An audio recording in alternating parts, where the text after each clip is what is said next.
Hello, कैसे हो आप सब? आई थिंक आप सब अच्छे होंगे। बहुत दिन बाद मैं फिर वीडियो बना रहा हूँ क्योंकि यार मैं कहीं फंसा हुआ था। और मैं बता ही देता हूँ रियलिटी में कहाँ फंसा हुआ था। एक्चुअली मेरा प्रोजेक्ट ख़त्म होने वाला था। मैं डॉच बैंक पे ही काम हो रहा था और वहाँ पे प्रोजेक्ट्स दिखाया गया था कि 6 मंथ चलेंगे, बट एक्चुअली वो 5 मंथ में ही क्लोज होने वाले थे। 5 मंथ बाद क्लाइंट को कैसे भी जो मॉडल्स हम लोग तैयार कर रहे थे वो देना था और डिलीवर करके ही प्रोजेक्ट्स को लीव करना था। प्रोजेक्ट्स को लीव करने के बाद हम लोग बेंच पे आ गए थे, जो जो भी हमारी टीम थे। और बेंच पे आने के बाद एक्चुअली जॉब सर्च करना, प्रोजेक्ट सर्च करना बहुत टफ हो गया था। क्योंकि मैं नोएडा लोकेशंस पे हूँ और नोएडा लोकेशंस पे क्या है कि बहुत सारे ओपनिंग कम आ रही थी। अगर आप नोएडा लोकेशंस पे हैं तो आप भी चेक कर सकते हैं। बट दूसरी बात क्या है कि 90% जो भी ओपनिंग आती हैं वो मदुरई, चेन्नई, हैदराबाद, बेंगलुरु, इन सभी लोकेशंस के लिए था। और एक दो पुणे भी हो गया, मुंबई भी हो गए। बट इन सब पोजीशंस, प्रोजेक्ट्स भी हैं जो इनको रिलोकेट करना होगा। खासकर टाइम लगने का रीज़न है कि पोजीशंस आ नहीं रहे थे, सबको रिजेक्ट करना था कि भाई मैं रिलोकेट नहीं हो पाऊँगा। और बहुत ऐसे बंदे हैं जो रिक्रूटर्स हैं जो आपको धमकी भी देते थे कि अगर आप रिलोकेट नहीं हो गए तो एचआर को देख लेंगे हम। तो देखो, जिनको पता है वो कुछ नहीं कर पाएंगे, वो तो डायरेक्ट बोल देंगे हाँ ठीक है तुम बता दो एचआर को। बट इसमें मैंने करीब 7 या 6 राउंड इंटरव्यू दिया था, जिसमें से मेरे 4 राउंड इंटरव्यू रिजेक्ट आ गए। यार मैं बहुत परेशान था कि यार प्रोजेक्ट्स नहीं मिलेंगे तो फिर ये एचसीएल वाले बोलेंगे कि 2 मंथ बाद निकलो यार, आप देख लो यार, रिजाइन दे दो। तो प्रॉब्लम ये है। फिर फाइनली मुझे 2 प्रोजेक्ट्स में सिलेक्शन हो गई थी और मैंने एक प्रोजेक्ट ज्वाइन किया। ऑनबोर्डिंग चल रहा है गाइस, बीजीसी भी चल रहा है मेरा। इस रीज़न से मैं वीडियो नहीं बना पा रहा था। अब मैं वीडियो बनाता रहूँगा। और बात करते हैं रिजल्ट की, क्वार्टरली रिजल्ट जो भी मेन आईटीज़ कंपनी है।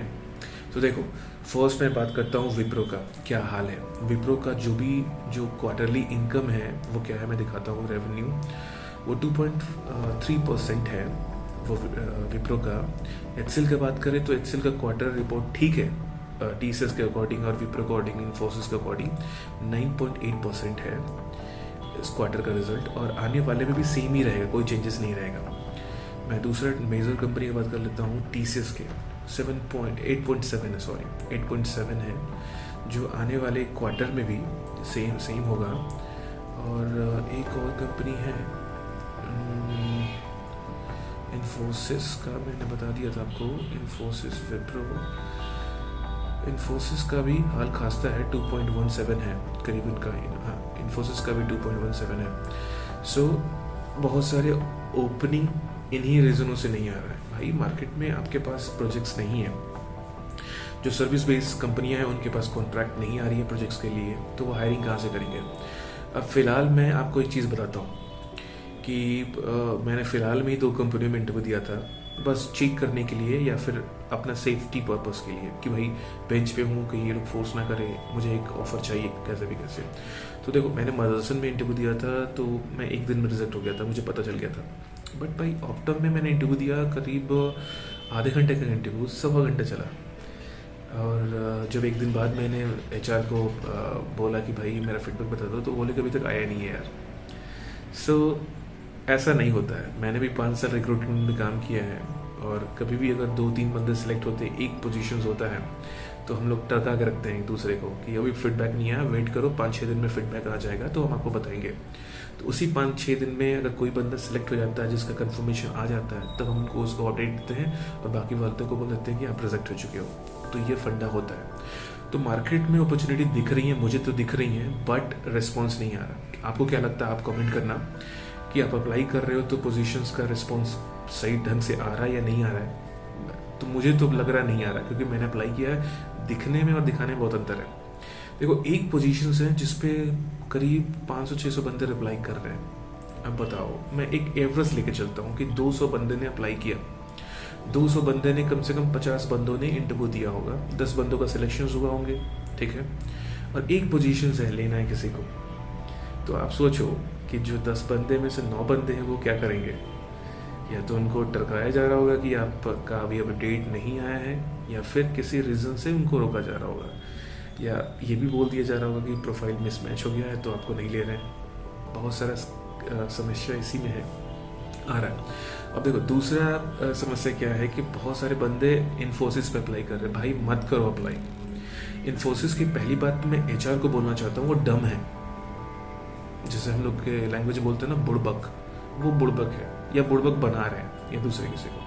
क्यों? इन्फोसिस के एचआर को अगर उनको आप प्रोफाइल सबमिट करते हो तो उनका प्रोफाइल सेम इंटरव्यू नहीं करवाते हैं, दूसरे क्लाइंट से इंटरव्यू कराते हैं। सपोज कि कोई डॉटनेट से तो उसको जावा से करा रहे हैं, कोई जावा है तो उसको पाइथन से करा रहे हैं इंटरव्यू, और लास्ट में प्रोफाइल रिजेक्ट कर दे रहे हैं। ये गाइज अगर एक बार इन्फोसिस ने रिजेक्ट कर दिया आपको तो आप 6 मंथ के लिए आप अप्लाई नहीं कर सकते हो। अगर जब भी आप पोर्टल पे जाओगे अप्लाई करोगे आपका रिजेक्शन हो जाएगा, आपको एक मैसेज आएगा कि profile already submitted in this portal, ऐसा करके कुछ आता है। तो ये चीज़ का ध्यान रखना। और हाँ, मैं बेंच वालों के लिए बोलना चाहता हूँ कि बेंच वालों के लिए सिनेरियो पहले से जो मेरे पुराने वीडियोस हैं जो 3 मंथ 6 मंथ 7 मंथ देते थे, अब टाइम नहीं है वैसा।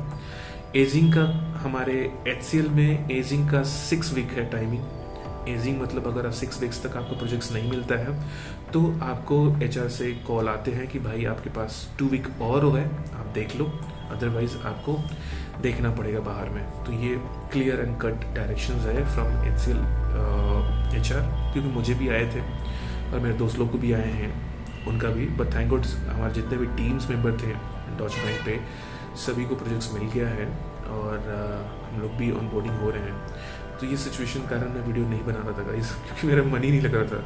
सोच रहा था कि मैं यार अगर नहीं करूँगा तो वो मुझे निकाल देंगे, और मार्केट वैसे भी ख़राब है कि मार्केट में ओपनिंग ज़्यादा नहीं आ रही हैं, आप भी फील कर रहे होंगे। सो गाइस अगर कोई भी क्वेश्चंस हो तो आप मुझे पिंग करना। और सॉरी फॉर इंस्टाग्राम पीपल, अगर आपको मैंने रिप्लाई नहीं दिया है तो प्लीज़ मैं आपको रिप्लाई कर दूंगा 1-2 दिन में, बिकॉज कि मुझे टाइम नहीं मिला था कसम से। जिनका ईमेल आ रहा था मुझे, मैं क्योंकि ईमेल पे बना रहा था और चैट पे बना रहा था हूँ, जैसे कि ये यूट्यूब पे कमेंट आ जाते हैं वैसे, या फिर जिनका ईमेल आ गया किसी का तो मैं उनको रिप्लाई कर देता हूँ। बट इंस्टाग्राम पे जो और फेसबुक पे जो रिप्लाई किए होंगे, सॉरी, मैं उनके लिए माफ़ी मांगता हूँ। मैं उनको रिप्लाई कर दूंगा 1-2 दिन में कैसे भी। सो गाइस चलो फिर नेक्स्ट टॉपिक लेके आते हैं, फिर बात करते हैं आपसे। Bye bye, Tata.